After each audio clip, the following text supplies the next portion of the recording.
Lawmakers want to pump up the rainy day fund with constitutional amendment. Florida lawmakers are taking steps towards building a bigger financial safety net for the state.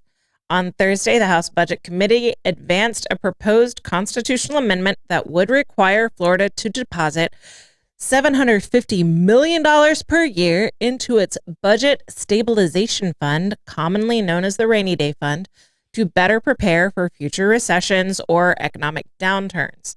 House Speaker Daniel Perez said the move ensures Florida is ready even if a recession hits, but not everyone is on board. Critics, including Democrats and the Florida AFL-CIO, argue the money should instead go toward urgent needs like raising teacher pay and improving children's health care, not stashed away in reserves.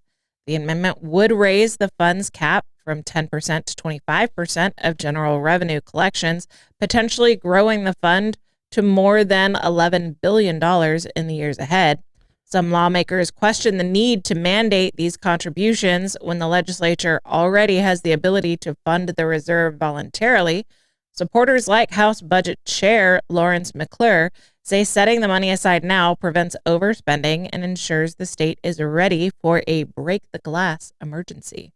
If passed, the amendment would go before voters in November 2026. In the meantime, the legislature would set aside the funds each year, holding them until the public decides.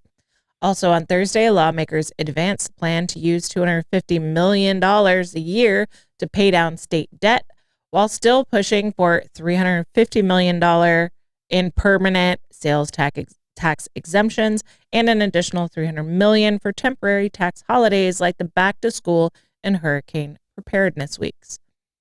With just 2 weeks left in the session, budget negotiations are intensifying, and final deals must be struck by June 16th to avoid a disruption for the new fiscal year, which begins July 1st.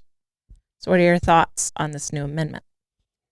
It probably needs to be somewhere in the middle. Yeah. You know what I mean? It might be a little too much as far as the balance goes. Mm-hmm. And hopefully that's where they end up.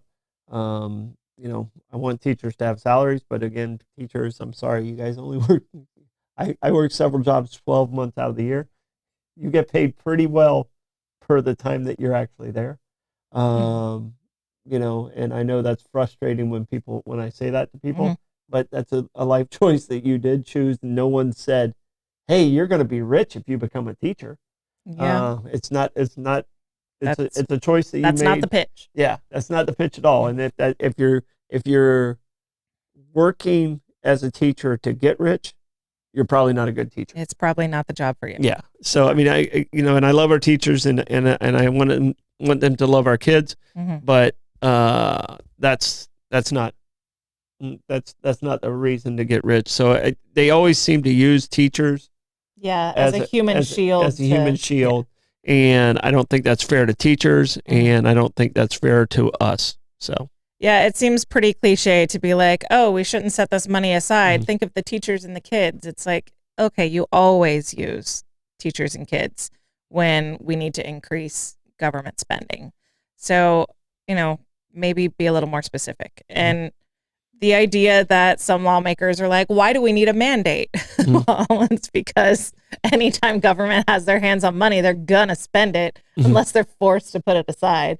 I mean, we have the whole Social Security lockbox situation as an example. They don't only spend that, they overspend. And that's why we got to have this. And you got to have reserves. And we are, we're if you don't think we're in a recession, we are in a recession. And so it's good to have a little bit of a safety net there. Yes. So. And when times are going well, you need to set some money aside. That's just basic economics, basic running of the business.